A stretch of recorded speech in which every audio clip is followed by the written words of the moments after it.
Ce colloque il prend place dans l'ensemble des manifestations que nous avons prévues pour les 40 ans de l'UTC, puisque l'UTC a effectivement 40 ans, et donc l'enjeu c'est de revenir un petit peu sur notre passé, ce qui a fait que l'UTC était une institution innovante à l'époque, et nous entendons le rester à l'avenir, et donc il nous semble nécessaire de pouvoir réfléchir à ce qu'est l'innovation, ce que nous pouvons en faire et ce que nous devons en faire pour les années à venir. Nous avons eu 4 intervenants principaux dans ce colloque. Le premier c'est Chris Anderson, qui est bien connu dans le monde du numérique. Nous avons eu Bernard Stiegler, qui est également connu à l'UTC, puisque d'abord il a été un professeur de l'UTC, il a fondé le laboratoire Costec. Et puis nous avons eu ensuite 2 contributions de partenaires étrangers aussi, Alan Hart et Andy Pratt, qui ont tous les deux présenté leur vision de l'innovation, l'un en insistant beaucoup plus sur les aspects d'architecture et d'aménagement urbain, et l'autre sur les conditions créatives de l'innovation.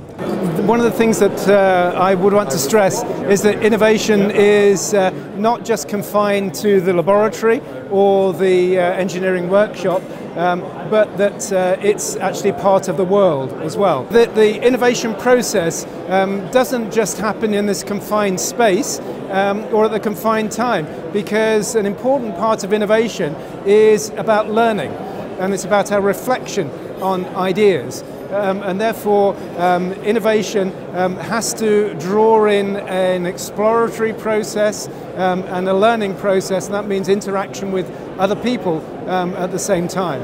Because innovation really is connection between two people. It's the idea of generating that third idea. It's not an additive aspect, it really is the idea of different ideas coming together. And place does that. It's, you know, the Viennese cafe in the 19th century. It's and today it's the same thing. Whether it's a coffee shop or whether you're out running, it's the idea that place gives you more opportunity to interconnect with other people. And cities have more people, more diverse people, so more diverse ideas. And so, as an architect and planner, it's really important for me to look at all those attributes and see where there's an imbalance and see how we can actually make it more sustainable over time. Selon moi, l'innovation est toute forme de pensée, de procédure, de mécanisme, de normes, d'évaluation qui est repris par un grand nombre de gens et qui produit disons, une amélioration de la société et une plus grande intégration de cette société complexe.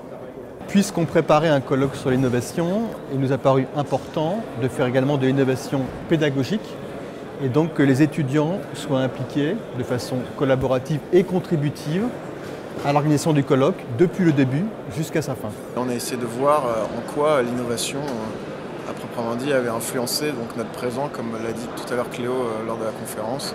Donc quelles sont les conséquences finalement de l'innovation, donc à savoir à l'heure actuelle la collaboration, les open space par exemple dans les endroits de travail, etc. Nous voulions sortir de la doxa habituelle sur l'innovation qui en fait la conséquence de la recherche scientifique et qui veut l'amener vers le marché. Il nous semble que l'innovation a plusieurs chemins et qu'il est important de pouvoir rendre possible ces chemins et de considérer tous les points de vue qui permettent de les comprendre et de les aménager.